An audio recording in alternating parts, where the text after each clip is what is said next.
Hello, welcome to the Bounce Back Better podcast. Today we are talking luck. Are you lucky or would you like to be more lucky? I'm going to give you strategies to improve your luck. Okay, let's jump on in.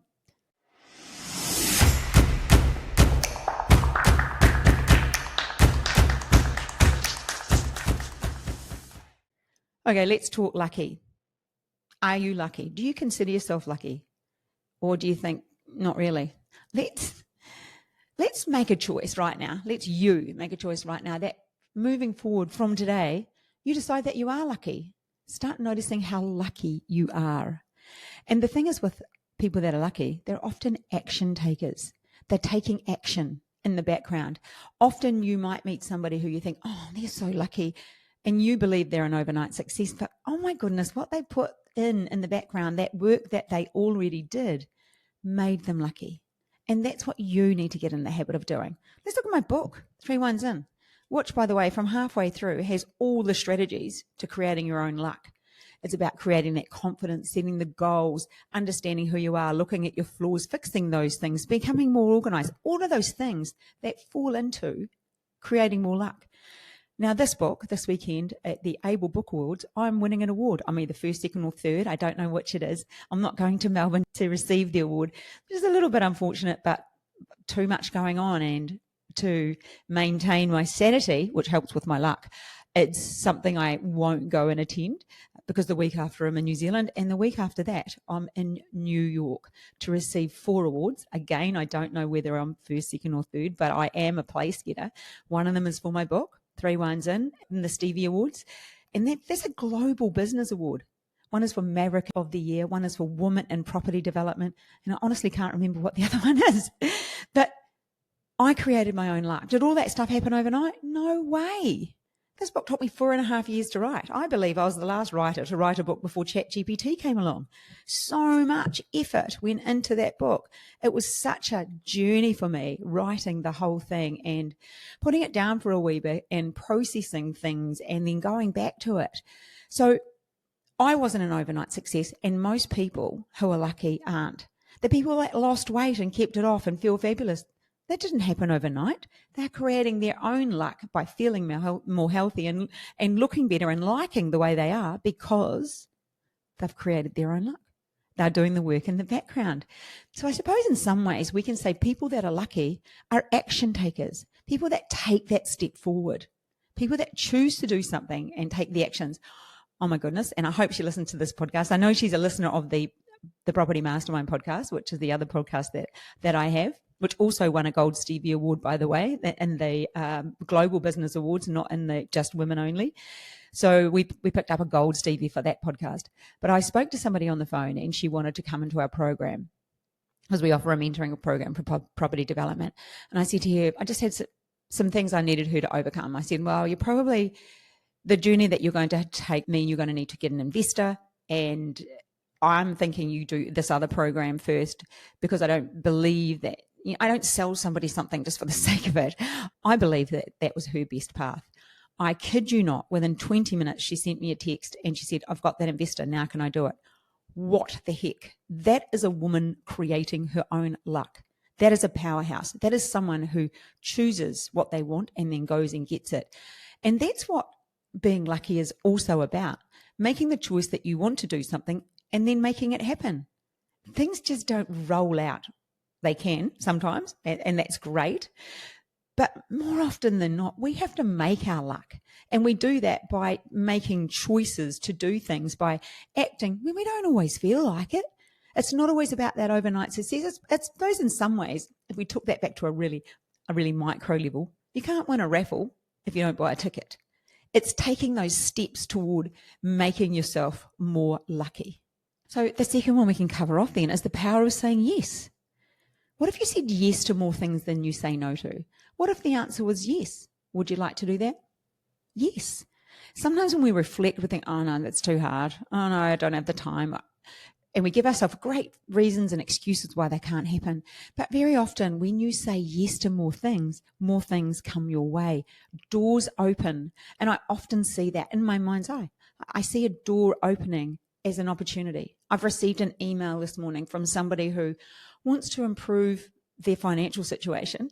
I just happened to quickly look in, and it was a guy emailed me and said, look, hey, I want to do X. And I was talking to this other guy. He said, like, you're the person to talk to for that. And I just thought, wow, I am the person to talk to for that, and I certainly can help you. And if I can't, I can point him in the right direction. I know I can help him. But he reached out, so he created his own luck by chatting with somebody else and saying, so how did you do this?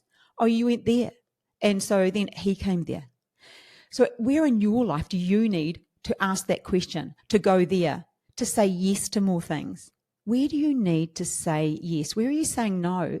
Because of fear, because of, I don't know, worry about what other people might think, because of the fear of failure, because you've got great excuses. I don't have time, and I don't have the knowledge, and I don't have the energy, and I don't have what it takes. But you do have what it takes.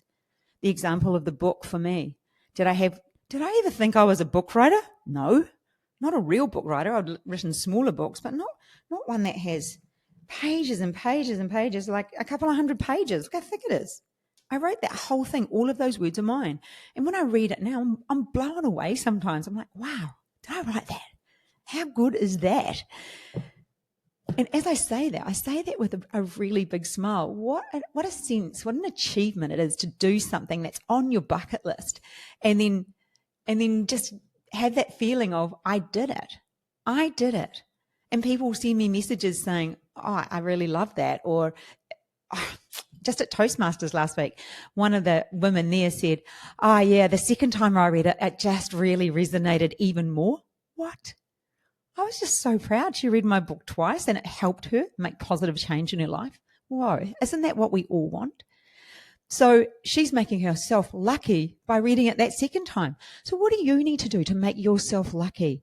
What are you saying no to? What action aren't you taking that could change your life? What phone call are you not making? What thing are you not doing that you kind of know would make a difference, but you're not doing it? And now I want to look at the energy you bring. What is the energy you bring to somewhere? What do you bring? What do you bring to the phone calls that you have? What do you bring to the outings, the coffees, the wine dates, the work, the energy? When you turn up, are you like, oh, or are you like energetic? Are you the person that brings an energy that attracts people? Because when you attract people, you attract opportunity. I remember years and years and years ago, I was part of a water ski club. So yes, I can water ski. Unbelievable. There you go. And one of the people in the club, a male, he had an amazing energy. He was just one of those people that was like, g'day, how you going? And everybody loved him. I would say he was a counsellor clown. So the clown personality does have that energy. They have that natural energy that walks in the room that people are attracted to. So you are lucky. But you know what? If you don't have that energy, if you don't know how to do that, you can learn how to do that. You can change your demeanor. You do something often enough, it becomes part of who you are. What if you were to tell yourself every time you got in the car, I'm happy, I'm having a fabulous day today? What if you were to do that? How could and how would your life be? What would that change be? What would it look like? How do you think your day would be if you chose to see it through the lens of a happy person? Do you think more people would want to be around you? You know, we all have stuff that happens that makes us feel, upset, not happy, frustrated. But how about you flipping that switch? And I know that, there is some time that it's okay to be frustrated and be annoyed and angry, but flick it as soon as you can. Don't hold on to that for too long. Oh my goodness, I had an experience yesterday with an airline. I unfortunately booked through a third party, and it was because I was booking multiple tickets for family members, and it just was way cheaper that way. Anyway, it turns out I needed to change them. Oh my goodness, it took hours on hold, probably 9 phone calls. You know, that little chat at the bottom, it says, go here, it's quicker. They never responded to it. I left that chat open all night, still nobody turned up. Oh my goodness. I was so frustrated and angry. By the time I actually finished with it and dealt with it, well, I thought I had, but this morning I see there's an email, so it's not dealt with. But by the time I did that last night, I left the office. I was so incredibly frustrated, like losing it, absolutely losing it. And I just went home, put my walking gear on, and went out for a really brisk walk for, I think, about 70 minutes, an hour and 10 minutes. And when I got home, I was happy again. I had to walk off that frustration, that anger that I didn't want to take home and have with me for the night, because that's bringing an energy to a room that doesn't create happiness, that doesn't attract luck, that doesn't attract anything but cloud and negativity. So it's really important that you learn and monitor your energy. So learn about your energy, learn about what you're taking into every situation and monitor it. What is yours like? If you're honest with yourself, maybe you get up in the morning and you get kids ready for school, or you don't have kids, you just get up and you have a coffee with your partner, or you get up and you go to the gym, whatever it is that you have a morning routine. And then the next part of your day, so you have a standard weekday that's pretty standard. And even if it changes, but maybe every Monday's like that, every Tuesday's like that. So there will be parts of your week that are pretty normal. What if you were to section your day off? I could section mine off to getting up early, my alone time, my coffee in the morning, and my chat with my partner, Bob. So we have our morning meeting and chat about what's going on and lots of other things. And then I come into the office. Then I go generally home from the office, and there's exercise at that point. Then it's getting dinner ready, and then it's relaxing for, say, about an hour. So that I could pretty much say that my day is in about 6 sections, pretty much. And then if I was to look at the energy that I brought to each of those sections, my energy when I first wake up and I just have that alone time, it's just pretty calm. That's a calm energy. When we have coffee, the next lot of energy that I have, it's never a happy. It's not sad. It's just a functioning energy, I suppose. And that's not a negative. It's just me. We have a chat about what's going on, and it's kind of interesting as well. So it's not too high, but it's definitely not a negative energy. It's just a being energy, I would say. Coming into work, I usually get here and I just look at what's ahead of me, what I need to do that day, what I'd like to accomplish, and it's pretty matter of fact. And then if I'm really honest, sometimes after that, the effect on my energy is determined by what's happening, by what I'm doing. I can have really exciting things happen. We recently got a new site. We're doing a childcare development. That's exciting. I got investors on board straight away. That's exciting. It's a really cool project. I did some really cool stuff with it. But then I had to get the information memorandum corrected, and I went to Upwork to do it. And the person who did it did a terrible job. They charged way too much money, and they couldn't actually do the job. They lied about their ability. So what was the energy that I had around that? It was actually very negative. and I suppose, if we were to look back, they lied about their ability. They probably charged me an extra, at least $70 US too much to do it. And then it was an instant job and get it done now, and it took 3 days. They did tell lies. And my frustration brought a level of energy to the office that was negative. And that's an energy that I am putting out on everybody else. So I want you to think about you. When that happens to you, when something's out of your control and you've got that frustration, how long do you hold on to that negative energy for? Do you release it and then say, okay, I've let that go? I ended up letting it go. I had to give it to Shelley. I said, can you just deal with that? Told her what I wanted to happen, and she did it and got it sorted. But it did taint my energy. So we need to manage our energies. And that, like I said, perhaps section off during the day. Look at the energy that you take home at night. After I've exercised, my energy is epic. I feel fabulous and absolutely love it. I go from there to getting dinner ready generally with a glass of wine. And that's just a kind of me time energy. It's on the inside. I like chopping vegetables and sipping a glass of wine. It's probably right up there amongst my top 5 favorite things to do. I might put headphones on and listen to something. I might have the telly on, but I'm really just relaxing, actively relaxing. I'm an active relaxer. So that makes me happy. So you do the same. Look at the energy, what makes you feel good. And when you have that feel good energy, are you taking that into other areas of your life? Because when you have a positive energy, you will have people coming to you and more opportunities will come your way and you will become more lucky. It was quite a big tangent on energy, but I believe it's a big one. And then being aware of your personality type, of the clown who wants to have fun. So they have a massive, popular, happy energy. The captain's very direct, so their energy might feel a bit rushed. The counsellor sort of a bit more in the background, not over displaying what they're like. And then the conductor, probably a bit more closed off. So just be aware of you. And remember that when you have a great energy, you will bring more opportunity and more luck into your life. The next one I want to talk about is the power of connection.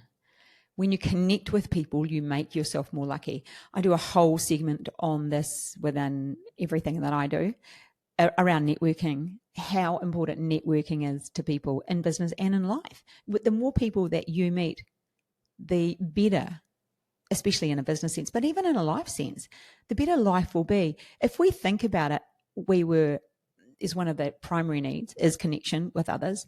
And the more people you connect with, you will find that of the people you meet, some of them you're really drawn to, and they are like your people. They're the people you like to be around. So they're the people that you are around. But when it comes to networking with people, I know that so many people don't know how. So many people don't know how to connect. They don't know how to talk to others. They don't know how to ask questions, be interested. I can go in a room and leave that room knowing most things about most people because I ask. People are genuinely mixed up with the one mouth, two ears ratio.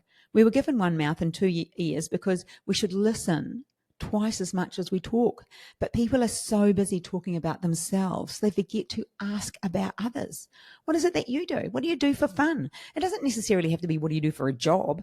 What do you do for fun? How many kids do you have? How long have you done that? Oh, you're into hiking. Where have you been hiking? Like, just be interested in people because you'll be so surprised at what can come from really great connections.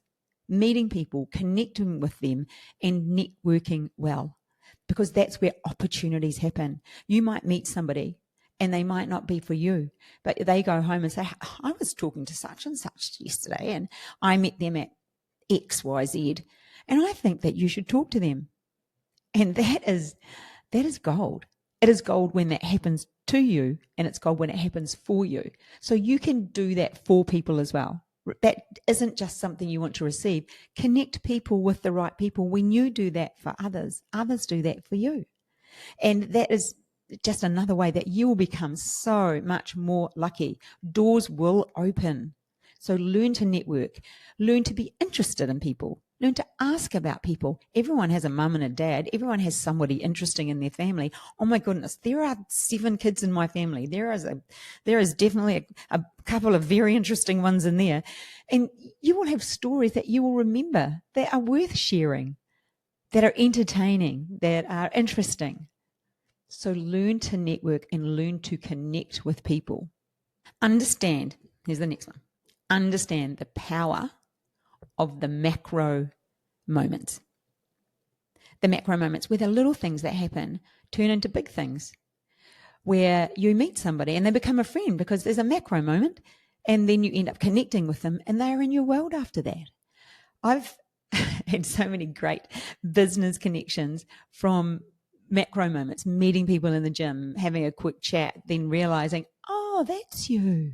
Right. There is such power in macro moments. I remember sitting in the bank once within the last couple of years. I went there at the end of financial year, which you never want to do at the Commonwealth Bank. It's just so busy and they're so understaffed. But anyway, I'm sitting there waiting and everybody in that room was on their phone. And the lady beside me wasn't. She was probably, close to 80. And I just looked over and just started chatting with her. I said, I notice everyone's on their phone and you and I aren't. I sort of had been, but I put it down because I wanted to create that connection. I wanted to use that macro moment to, just connect with somebody. Wow, what an interesting life. She was just incredible, what she'd done in her life and where she had been. And it was just such a, cool experience. I enjoyed listening to her stories and what she'd done in her life. And actually she was limping because she'd been to a friend's house and it had a marble floor and she didn't see the step down, so she'd fallen over, and her kids were all upset and worried about her. But the life she'd lived in hotels, and she and her husband had managed hotels, but she just had the best stories. And even as I say that, look at the smile on my face, so funny. So she was just an interesting woman. And I know that for her that day, I supplied her with connection. And for me that day, she supplied me with connection. And human connection is so important. But when you do that on a regular basis, when you make the most of those micro moments, you never know how lucky that will make you. I've used that story in a speech at Toastmasters because it has a real lesson. Get your eye out of your phone sometimes and connect with the people around you. We waste so much opportunity by looking down. Next time you're out, look at how many people are on their phone. Get off your phone and connect with people. I often make a joke when I see two people in the same space on their phone. I say, are you texting each other? Because that's what it feels like people do these days. We have to remember to connect. And I think that it will be a bit of a lost art, but it will come back. It will have to, because people will realize what they're missing. Now, I've talked about, those macro moments of catching up with people. I want to talk about the mindset of lucky. And I do talk about this in my book, 3 Wines In, where I talk about how we choose to see things, and where one person goes to get a script at a pharmacy, and I just use that as an example, and has a really bad experience, and then has a bad experience because she goes in there angry and exhausted from the day, taking a negative energy. All of that stuff creates a negative result spiral in her world that just carries on into every area of her life, versus when you have a mindset of, well, I'm lucky. Well, when you have that mindset, you are lucky, because what you believe becomes your reality. So if you believe that you're a lucky person, then you notice the lucky things, because we all have luck and good luck and bad luck. And some people do have a little bit more bad luck. But if you always choose to see and notice that you have a lot of good luck, you will see and notice that you have a lot of good luck, a lot of good luck. So start thinking that you're lucky. I was just going to say it. I'm lucky that, and there you go. That's a natural roll off my tongue. That wasn't something that I was made sure I said. I'm lucky that I believe I am lucky. I always know that money turns up when I need it, or, money comes to me. I know that I have good luck. Things don't often go bad for me. More often than not, great things happen. If something bad does happen, then something good comes from it. And when you choose to see life like that and realize that that you are lucky, and start choosing to believe that you're lucky, changing your mindset, noticing more, then your life will change. So if you are somebody who tends to think that always happens to me, woe is me, and we all know that person. Oh my goodness, don't we know that person who lives their life like that? Like, of course that'll happen. Typical. Oh God, yeah, I knew that would happen. If you are that person, then that's going to happen way more for you. So you need to flip that script and choose to see that you are lucky. And if you struggle with that, write it on your mirror in lipstick. Write it on a Post-it note and put it on the visor of your car that pulls down. Put it as a screensaver on your phone. You need to constantly remind yourself, so you change that belief, because that is a belief. So you change that belief. So you learn to be lucky because you notice that you are lucky, because you believe that you are lucky. And what you believe becomes your reality. Your reality is your truth, and it will drive the direction of your life. So you want to get better direction. You want to be happier. You want to be luckier. You want more opportunity. Then start believing that you're a lucky person, and you'll be surprised at how quickly your life will change. And I suppose the last one is just a reminder to create luck for others. Connect other people, support other people. You'll be surprised. I've said that a lot, but I think that's it. You will be surprised at the outcome when you start helping other people be more lucky.